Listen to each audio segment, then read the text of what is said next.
আজ দশহরায় বাড়ির সবাই মিলে চলেছি গঙ্গা পুজো করতে। চলো জেনে নেওয়া যাক মা গঙ্গার আগমন কথা। গঙ্গা হলেন শুধু একটি নদী নয়, আমাদের মা। আমাদের সমস্ত রকমের পাপকে বহন করে চলেছেন। তবুও মা গঙ্গা এতটুকু অপবিত্র হয়নি। তোমরা কি জানো, আজকের দিনেই মা গঙ্গা পৃথিবীলোকে এসেছিলেন আমাদের উদ্ধার করতে। ছোট করে তোমাদের জানাই এই গঙ্গা আগমনের কথা।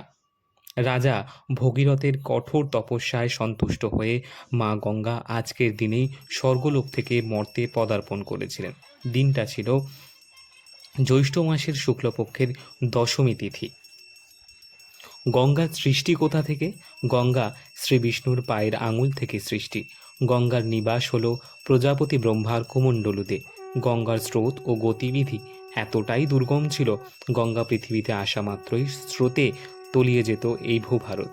তাই দেবাদিদেব মহাদেব মা গঙ্গার ধারা ও গতিবিধিকে কমাতে নিজের জটায় ধারণ করেছিলেন। তারপর পতিত পাবনী মা গঙ্গা আমাদের পৃথিবীলোকে আসেন।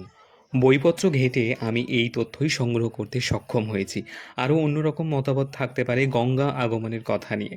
এই তথ্যে যদি কিছু ভুল থাকে অবশ্যই কমেন্ট করে জানাবে বন্ধুরা। এছাড়াও আর কি পূজা সম্পর্কে জানতে চাও তাহলে কমেন্ট করে জানাবে। যথাসাধ্য চেষ্টা করব তোমাদের সামনে তুলে ধরা। হর হর গঙ্গে।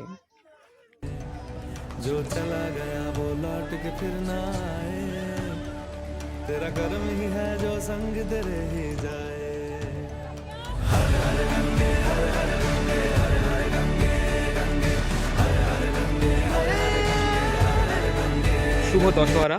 এই মুহূর্তে গঙ্গা পুজো শেষ হলো, মা গঙ্গার কাছে স্নান করা হলো। এবার পুজোর জন্য জলটা তোলা হবে। তো এখানে সবাই এসছে, মা, এই ছোটো মা, জেঠিমা, বড়দি। একটু জল দিয়ে তো ভিডিওটা কেমন লাগলো অবশ্যই লাইক কমেন্টের পাশাপাশি জানিয়ে দিও। হর হর গঙ্গে নমামি গঙ্গে। অনেক দিন পর পিসুমণি ঠিক সময় দেখা, পিসুমণির সাথে না। হ্যাঁ হ্যাঁ, নাও না ঠাকুরের প্রসাদ। খালি এতে তোমরা না খেলেই হলো। কারা খাবে? বলছি তোমরা এই থালায় খাবে না। ঠিক আছে, বাহ। হ্যাঁ হ্যাঁ হ্যাঁ, এসো।